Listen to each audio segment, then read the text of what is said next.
Hi, I'm Faraz Khan, partner at Zinnov, and welcome to the Coefficient, a one-of-a-kind series that brings you key insights on what makes India a globalization hotspot.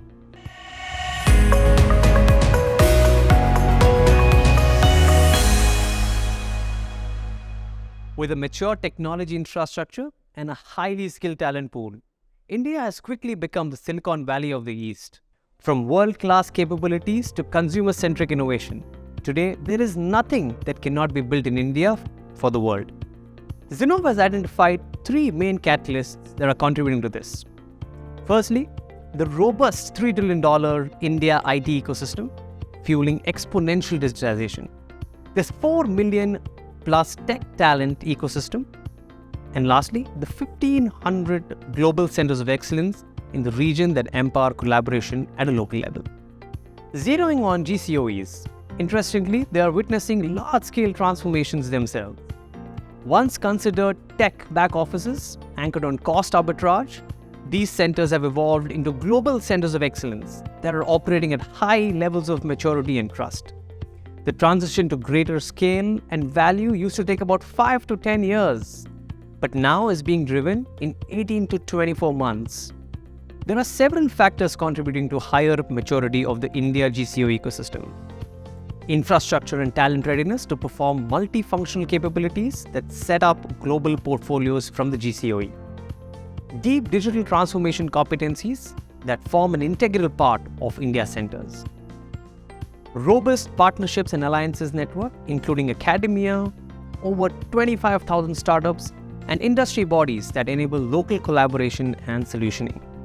And lastly, global portfolios being driven by India site heads who are considered thought leaders in the ecosystem. On this episode of Zinnov COEfficient, we have Satish Sundaresan, Vice President Strategy and Country Manager, Elektrobit India. The Elektrobit India Center is operating at a high level of maturity, driving and scaling autonomous business units from India as well as incubating new revenue streams native to the geography. My name is Satish Sundaresan. I'm Vice President Global Strategy and Managing Director for Elektrobit India. Originally, the intent of setting up an R&D location in India, of course, was to look for talent pool. The first couple of years, as we looked around not just for talent pool, but potential partners, collaborations, we recognized that the market itself was interesting for us.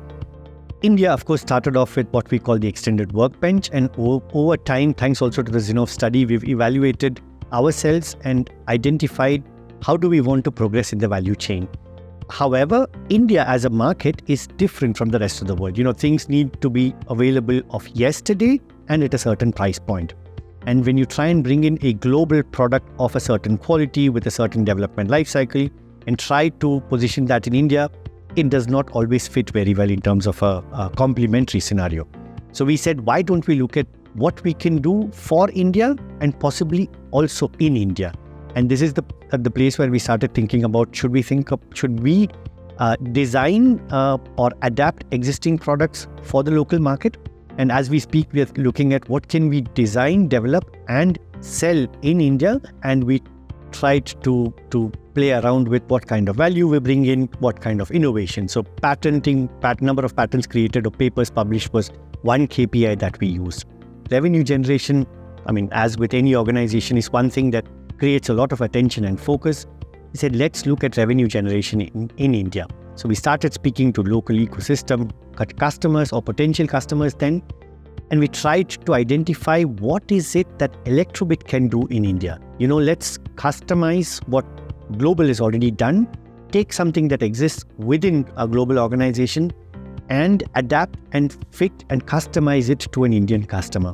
I'm very proud to say that today, thanks to, of course, our global headquarters trust and the competence and delivery capability of India as an ecosystem, we have roughly about 1/3 of our product development being completely self-sustained and done in India, which means that we are on the critical path for whatever Elektrobit delivers to the global world. So if we fail, Elektrobit fails. So that's on the product side. With that in mind, it is necessary and imperative for us to look at innovation, which then also, like we discussed about, leads to contribution margins. And this is where bringing in innovation capability, not just in terms of improving your daily work, but also IP creation is that much important. And we are very happy to say that India has already created a couple of patents for our global organization in the last 12 months. So this is something that we really want to build on. We want to showcase India as an innovation center rather than, let's say, just a cost arbitrage model. Challenges for setting up a GCC. So you have various kinds of challenges. So you have a tactical, you have an operational, and the most important in my view is strategic. And let me talk about strategic. So the first and foremost challenge that you have is the purpose for setting up the India Center. Why are you in India? Is it because it's fashionable? Is it because it's a cost model? Is it because you want to create value, innovation, local market tapping?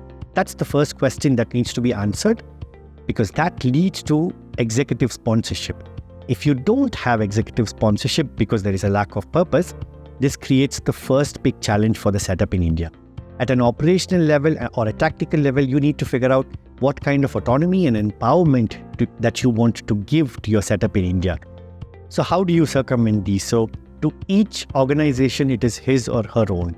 So for Elektrobit, what we have done is identified why do we need to be in India. And based on that, we've created executive sponsorship. And then you work on relationship building. Relationship building is at every level. So you have the executive sponsorship, the middle management, and then even at a working level. That's really critical. One way to build that relationship and build that trust. The second is to honor our commitments. Make sure that what we commit is what we deliver. Third and foremost, let us not pick something that we cannot chew. We have this tendency usually of saying that India can do everything. We need to be careful and grow it in an evolutionary way rather than take big steps. This would help us identify what is it that India can deliver, and most importantly, get the trust from your headquarters which says, this is something that I can hand over to India and it works autonomously. Be as honest as possible, be as transparent as possible. No news is not good news. So let's transport all messages that we have to make sure that we are one family rather than India being an island in a global organization. Elektrobit has a three-pronged approach at this point in time for India. The first is, of course, the original intent with which we came to India. We want to strengthen our R&D setup. So whether it is products or services, the idea is to get more and more autonomous and add that much more value and innovation to our global setup. The second for us is to tap into the local market. So we have very good discussions and also relationships, especially with the two-wheeler and electric vehicle segment. This is something that we think we can harvest in the coming years. The third for us is something more horizontal, which cuts across just about every aspect of the organization, and that is to bring in more global roles in India. So we've been very fortunate that our head of strategy, our head of customer center for Asia, we have internal communications, all these roles are located in India, which gives us a certain amount of leverage and influence in the global organization. And that's a wrap on this episode of The Coefficient. Join us next time as we speak to more GCC leaders and how they were able to drive greater value and maturity from India for their parent organization.